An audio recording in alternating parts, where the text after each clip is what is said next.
High students, physics যে কতটা অদ্ভুত হতে পারে, দৈনন্দিন যে কাজকর্ম আমরা করি যেগুলোকে আপাত দৃষ্টিতে খুব স্বাভাবিক নিয়মেই চলছে বলে আমরা ভেবে নিই, সেই বিষয়ের মধ্যেও যে কত অদ্ভুত ফিজিক্স লুকিয়ে থাকতে পারে। একটা উদাহরণ হিসেবে যদি আমি বলি যে আমরা কোনোদিনই কোনো বস্তুকে টাচ করতে পারিনি, তাহলে কিন্তু সেটা খুব একটা ভুল বলা হবে না। আমি যদি বলি যে এখন আমি এই টেবিলের উপর হাত রেখেছি কিন্তু বেসিক্যালি আমার হাতের যে অ্যাটম, নিশ্চয়ই জানো যেকোনো বস্তুর যেকোনো মেটেরিয়াল, সেটা লিভিং হোক বা নন লিভিং মেটেরিয়াল হোক, সেটা কিন্তু বেসিক্যালি অ্যাটম দিয়ে তৈরি। অসংখ্য অ্যাটম দিয়ে তৈরি। এবার সেই অ্যাটম কখনোই আমার অ্যাটম আর এই টেবিলের অ্যাটম দুটো কখনোই একে অপরের সঙ্গে টাচ হয়নি, হতে পারে না। তাহলে কিন্তু সেটা ভুল বলা হবে না। নিশ্চয়ই জানো যে একটা অ্যাটম বেসিক্যালি তৈরি হয়, সেন্টারে একটা নিউক্লিয়াস থাকে এবং সেই নিউক্লিয়াসের চারিদিকে ইলেকট্রন থাকে। ইলেকট্রনের ক্লাউড থাকে বলতে পারো। প্রবাবিলিটি ক্লাউড বলতে পারো। মিডলে যে নিউক্লিয়াস, সেই নিউক্লিয়াস বেসিক্যালি প্রোটন আর নিউট্রন। ওকে? এবার সেই প্রোটন আর নিউট্রনটাই কিন্তু মেইন ম্যাস, অ্যাটমের মেইন ম্যাস কিন্তু এই নিউট্রন আর প্রোটনই দেয়। এবার সেই প্রোটনে আছে পজিটিভ চার্জ, ইলেকট্রনে আছে নেগেটিভ চার্জ। এবার যে কারণে এই পজিটিভ নেগেটিভ একটা অ্যাট্রাকশন ক্রিয়েট করে, যে কারণে একটা অ্যাটম ক্রিয়েট হয়। তো এই যে একটা অ্যাটমের স্ট্রাকচার, সেই অ্যাটমের স্ট্রাকচারের মধ্যে নিউক্লিয়াস আর ইলেকট্রন, বাদবাকি যে অংশটা, সেটা কিন্তু কমপ্লিট এম্পটিনেস। এবং এই এম্পটিনেস কতটা যদি আমি বলি যে একটা অ্যাটমের মধ্যে এম্পটিনেস কতটা, তাহলে বলতে হবে 99.9999999% এতটাই এম্পটি। তাহলে ভেবে দেখো আমাদের মানুষের শরীরও এরকম অসংখ্য অ্যাটম দিয়েই তৈরি। একদম সূক্ষ্মাতি সূক্ষ্ম কণা অবধি যদি আমরা অণুবীক্ষণ যন্ত্রে দেখতে থাকি এবং আরো ডিপে যেতে চাই, তাহলে অবশ্যই অ্যাটমেই পৌঁছতে হবে। এবং অ্যাটমের ভেতরটাও যদি আমরা দেখি তাহলে দেখব সেই অ্যাটমের 99.9999% এম্পটি স্পেস। সো বেসিক্যালি আমি যদি বলি যে আমাদের শরীরের 99.9999% এম্পটি স্পেস, তাহলে কি খুব একটা বাড়িয়ে বলা হবে? একদমই নয়। এবং ঘটনা এটা যে পুরো হিউম্যান রেস মানে পৃথিবীতে যত মানুষ আছে, সেই সমস্ত মানুষের এম্পটি স্পেসটাকে যদি বাদ দিয়ে দেওয়া যায়, তাহলে যে সলিড অংশটুকু পড়ে থাকবে, মানে যদি সেটাকে সলিড বলা যায় অ্যাকচুয়ালি, মানে ওই নিউক্লিয়াস, তাহলে সেই নিউক্লিয়াসগুলো সারা পৃথিবীর যত মানুষ আছে, প্রতিটা মানুষের নিউক্লিয়াস যদি এক জায়গায় রাখা যায়, তাহলে সেটা একটা সুগার কিউবের সাইজে চলে আসে। মানে ভাবতে পারছো কতটা আ অদ্ভুত বিজার একটা ব্যাপার। তো যাই হোক, এবার যখনই আমরা কোনো বস্তুকে ছুঁই বা সেটার উপর টাচ করি, তখন সলিড যে ব্যাপারটা মনে হয় না? সেই যে সলিডিটি, সেই সলিড অনুভূত হওয়ার বিষয়টা একটা ইলিউশন। বেসিক্যালি কোনো টেবিলের উপর হাতটা রাখলাম এবং টেবিলটাকে সলিড বলে মনে হচ্ছে। এটা জাস্ট একটা ফিলিং। কারণ কি? আমার হাতের মধ্যে যে অসংখ্য অ্যাটম আছে, সেই অ্যাটমের বাইরের অংশে যে ইলেকট্রন, সেই নেগেটিভলি চার্জড ইলেকট্রন এবং ওই টেবিলের মধ্যেও যে অসংখ্য অ্যাটমস আছে এবং সেই অ্যাটমস এর গায়েও, মানে তারও বাইরের পার্টটা ওই ইলেকট্রন দিয়েই তৈরি। এবার সেই ইলেকট্রনও নেগেটিভ। তো নেগেটিভ, নেগেটিভ একে অপরকে ঠেলে সরিয়ে দিতে চায়। ঠিক যেভাবে অ্যা ম্যাগনেটের সেম পোল, মানে দুটো নর্থ পোল যদি একদিকে আনার চেষ্টা করো, আল্টিমেটলি সরিয়ে দেওয়ার চেষ্টা করবে। কিন্তু তার চেয়েও ভয়ংকর ফোর্স এইটা। এই যে ইলেক্ট্রোম্যাগনেটিক ফোর্স বলতে পারো। দুটি আলাদা, আলাদা অ্যাটমের নেগেটিভলি চার্জ ইলেকট্রন কখনোই একসাথে আসতে পারে না। তার আগেই একে অপরকে বাধা দেবে ইলেক্ট্রোম্যাগনেটিক ফোর্স বলা হয় যেটাকে। যে কারণে আমরা যেকোনো বস্তুকে যখন টাচ করি, যে সলিড ব্যাপারটা যেটা অনুভূত হয়, সেটা সেই ইলেক্ট্রোম্যাগনেটিক ফোর্স। ইভেন কোনো মানুষ যখন উপর থেকে পড়ে যায়, যে আঘাতটা আমরা অনুভব করি না? সেটা কিন্তু সলিডিটির জন্যে নয়, সেটা ওই ইলেক্ট্রোম্যাগনেটিক ফোর্সের জন্যে। এবং এটা ওই তুমি যত ফোর্স প্রদান করবে, তত সেই ইলেক্ট্রোম্যাগনেটিক যে রিপালশন বলতে পারো, সেটাও তত বেশি প্রবল হবে। যে কারণে যত ওপর থেকে কোনো মানুষ পড়ে যায়, তার আঘাত লাগার সম্ভাবনা তত বেশি থাকে। ওকে? তো বেসিক্যালি এটাই হচ্ছে ফ্যাক্ট যে আমরা প্রতিটা মানুষই বা প্রতিটা বস্তুই অ্যাকচুয়ালি কেউ কারোর সঙ্গে কোনোদিনই কিন্তু টাচ করে না বা করতে পারে না। ইভেন আরো আরেকটি বিজারে জিনিস দেখো, ঠিক যেমন দুটি ইলেকট্রন, দুটি আলাদা, আলাদা অ্যাটমের দুটি ইলেকট্রন নেগেটিভলি চার্জড বলে একে অপরের কাছে আসতে চায় না। ঠিক তেমন দুটি বস্তুর বা দুটি আলাদা, আলাদা অ্যাটমের ভেতরে থাকা যে প্রোটন, যেটা কিনা পজিটিভলি চার্জড, যেটা মিডলে থাকে, যেটা নিউক্লিয়াস ক্রিয়েট করে যে প্রোটন, সেটা কিন্তু পজিটিভলি চার্জড হয়।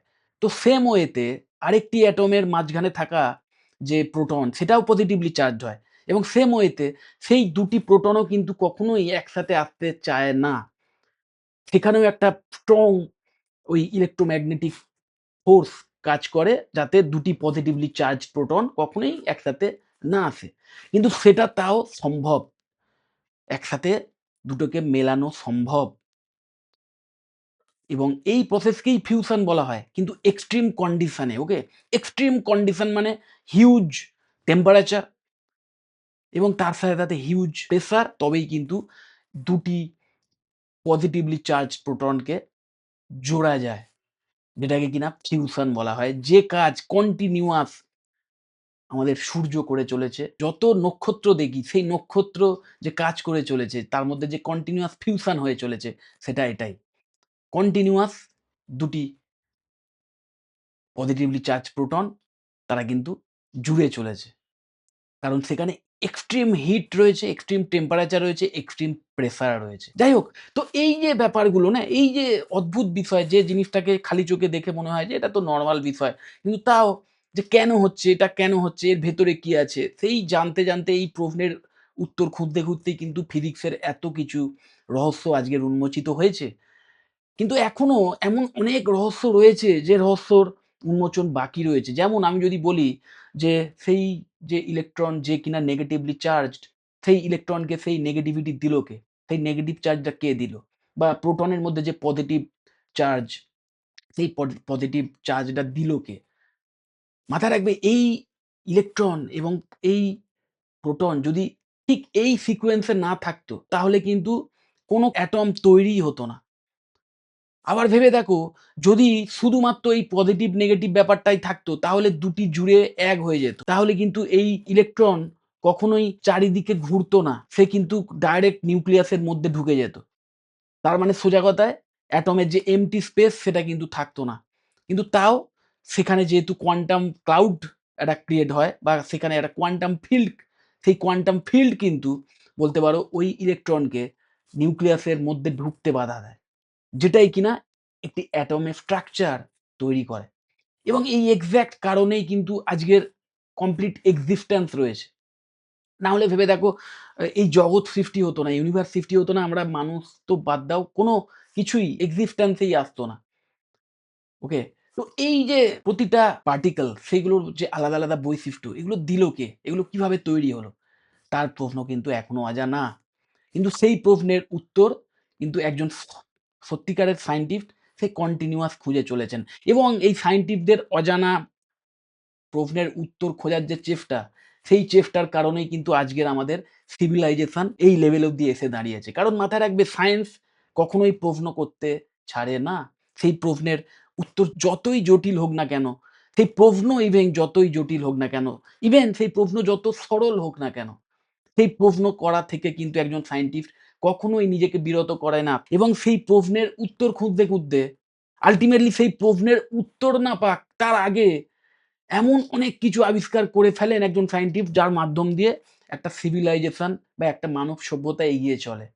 এবং তার ফলস্বরূপ এই যে ছোট তোমাদের উদাহরণ দিলাম, কোয়ান্টাম ফিজিক্সের এই ছোট যে বিভিন্ন ফেনোমেনা তোমাদের সামনে আমি তুলে ধরলাম বা বললাম, এরই কিন্তু আরো ডেপথে যদি তুমি যাও, এখানেই কিন্তু লুকিয়ে রয়েছে কোয়ান্টাম টানেলিং এর যে রহস্য। এবং এই কোয়ান্টাম টানেলিং এবং ইলেকট্রন বা প্রোটনের এই নির্দিষ্ট বৈশিষ্ট্য বা ফিউশন হওয়ার জন্য যে এক্সট্রিম কন্ডিশনের প্রয়োজন হয়, এই সমস্ত কিছুর জন্যই কিন্তু আজকের মানব সভ্যতা এই লেভেল অব্দি এসছে। ফিউশন রিঅ্যাক্টরের নাম নিশ্চয়ই শুনেছ। আমরা অলরেডি ফিউশন রিঅ্যাক্টর তৈরি করতে সক্ষম হয়েছি, যে ফিউশন রিঅ্যাক্টর কিনা ঠিক আমাদের সূর্যের মতোই কন্টিনিউয়াস ফিউশন করতে সক্ষম এবং সেই ফিউশনের মাধ্যম দিয়ে সবচেয়ে ক্লিন এনার্জি ইন ফিউচারে করা যেতে পারে। তার পসিবিলিটিস কিন্তু হিউজলি রয়েছে এবং যেটার পেছনে এখনো কন্টিনিউয়াস রিসার্চ ওয়ার্ক হয়ে চলেছে। বা ওই কোয়ান্টাম টানেলিং বা ওই ইলেকট্রন প্রোটনের যে বৈশিষ্ট্য, তার উপর ভিত্তি করে কিন্তু ইলেকট্রনিক ডিভাইস কাজ করে। আমাদের এই কম্পিউটার, সেও কিন্তু কাজ করে এই কোয়ান্টাম টানেলিং এর বৈশিষ্ট্যের উপর দাঁড়িয়ে। এই কোয়ান্টাম টানেলিং জাস্ট একটা ওই আ পর্যবেক্ষণ করার জন্যে জাস্ট একটা ইন্টারেস্টিং ফেনোমেনা, শুধু তাই নয়, এই কোয়ান্টাম টানেলিং এর জন্যে আজকের এই ইলেকট্রনিক্স এর সাবজেক্ট দাঁড়িয়ে রয়েছে। সমস্ত কম্পিউটার যত মোবাইল ডিভাইস আমরা দেখি, ইলেকট্রনিক্স গ্যাজেট দেখি, সবকিছু কাজ করে এই প্রিন্সিপাল এর উপর দাঁড়িয়ে। তো বুঝতেই পারছো তোমরা যারা আ সায়েন্স সাবজেক্টটাকে ভালোবাসো, ফিজিক্স এর উপর যাদের দখল আছে না বা ইন্টারেস্ট রয়েছে, তাদের আমি বলব তোমরা একদম, তোমরা যদি ক্লাস 9, 10, 11, 12 যেকোনো স্ট্যান্ডার্ড এর স্টুডেন্ট হয়ে থাকো, ফিজিক্স সাবজেক্টটাকে খুব মন দিয়ে পড়ো। আরো অনেক কিছু জানার চেষ্টা করো।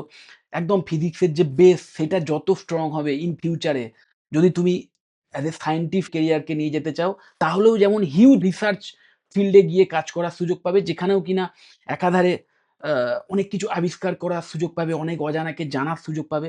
ঠিক তেমন হাই পেইং ক্যারিয়ারও তোমরা অ্যাচিভ করতে পারবে। আবার যদি মনে করো যে না আমি টেকনিক্যাল ফিল্ডে যেতে চাই, আমি ইন ফিউচার ইঞ্জিনিয়ার হতে চাই, তাহলেও মাথায় রাখবে এটা দেখা গেছে যে ফিজিক্সের উপর দখল থাকা একজন ক্যান্ডিডেট খুব ভালো ইঞ্জিনিয়ার ইভেন হতে পারে। কারণ সেই ইঞ্জিনিয়ারিং যে কর্মকাণ্ড বা যে টেকনিক্যাল যে কাজকর্ম, তার পেছনে কিন্তু ফিজিক্সের রুল লুকিয়ে থাকেই। ফিজিক্সের ল ওয়াইজই কিন্তু আমাদের এই পৃথিবী চলছে এবং আমরা যা বানাচ্ছি, সেই প্রতিটা বানানোর পেছনেও কিন্তু ফিজিক্সের রুল লুকিয়ে আছে। তো ফিজিক্সের উপর দখল থাকা ক্যান্ডিডেট ইন ফিউচারে গিয়ে যেমন টপ লেভেলের সায়েন্টিস্টও হতে পারেন, ঠিক তেমন টপ লেভেলের ইঞ্জিনিয়ার হওয়ার জন্যও কিন্তু ফিজিক্সের জুড়ি মেলা ভার। তো ফিজিক্সের উপর যতটা পারো ইন ডেপথ দখল নাও, যদি সায়েন্সের প্রতি ইন্টারেস্ট থাকে। যাই হোক, এই ভিডিওটা আমি এই কারণেই করলাম যে তোমরা যারা সত্যিই এই সায়েন্সের ফিল্ডকে ভালোবাসো, তোমরা এইভাবে আ রিয়াল লাইফ এর সঙ্গে যদি মিলিয়ে এই সমস্ত সায়েন্টিফিক ফেনোমেনা কে দেখো না, তাহলে তোমাদের এই পড়াশোনাটা আরো বেশি ইন্টারেস্টিং হয়ে যাবে। আরো কালারফুল হবে। শিখতে আরো আগ্রহী হবে। আমি জানি তোমরা যারা অলরেডি সায়েন্স এর প্রতি ইন্টারেস্টেড, তারা এই জন্যই ইন্টারেস্টেড যে তোমরা অলরেডি সায়েন্স এবং রিয়েলিটি দুটোকে মিলিয়ে মিশিয়েই ভাবতে শিখেছো। তো যাই হোক, যদি এই কেরিয়ার রিলেটেড বিষয়ে কোনো প্রশ্ন থাকে, কোনো কোর্স নির্বাচন করার ক্ষেত্রে কোনো প্রশ্ন থাকে, যদি ক্লাস 12 এর স্টুডেন্ট হয়ে থাকো এবং ইন ফিউচারে যদি সায়েন্সের ফিল্ডে গিয়ে বা টেকনিক্যাল কোনো ফিল্ডে গিয়ে, ইঞ্জিনিয়ারিং ফিল্ডে গিয়ে কেরিয়ার করার ইচ্ছা থাকে, তাহলে তোমার জন্য আদর্শ কোর্স কি হতে পারে? এই সমস্ত বিষয়ে আমার থেকে কোনো পরামর্শ চাও, অবশ্যই আমাকে কল বা হোয়াটসঅ্যাপ করতে পারো। আমি তোমাদের কমপ্লিট ইনফরমেশন দিয়ে দেবো। যদি মনে হয় ভিডিওটা হেল্পফুল, অবশ্যই লাইক করো।